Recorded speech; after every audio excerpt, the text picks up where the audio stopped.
আমি Suzuki, Mercedes, Hyundai, ফারারি, Lamborghini যত company আছে সবটিকে ধোকা দিয়ে টাটার কার্ভ কিনছি।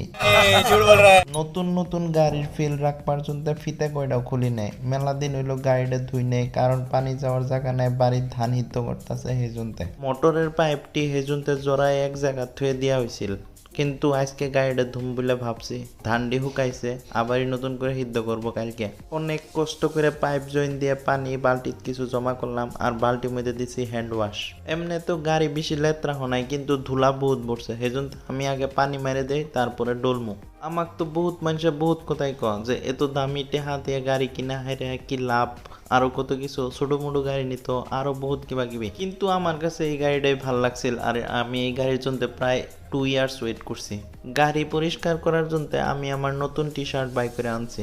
এই ঠান্ডার দিনের মধ্যে আমি গোসল ধুই বা না ধুই, কিন্তু গাড়ি যে ডেলি গোসল ধোয়ামো এটা আমি প্রতিজ্ঞা করে নিয়েছিলাম।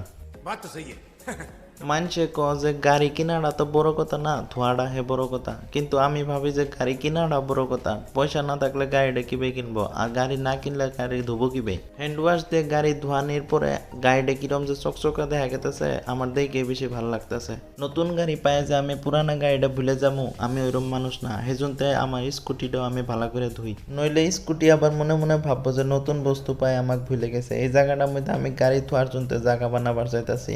এই জন্য আমি কিছু মাড়ি বাইরের দেশের থেকে আনছি।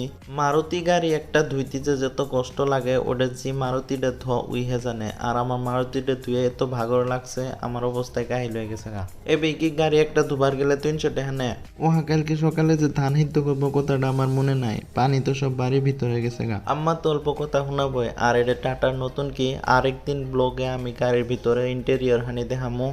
আর এর কি মধ্যে আছে লক আনলক ডিগ্গি আর কিবা কিবি আছে, এলে তত বেশি জানি না, নতুন মালিক আমি গাড়ি।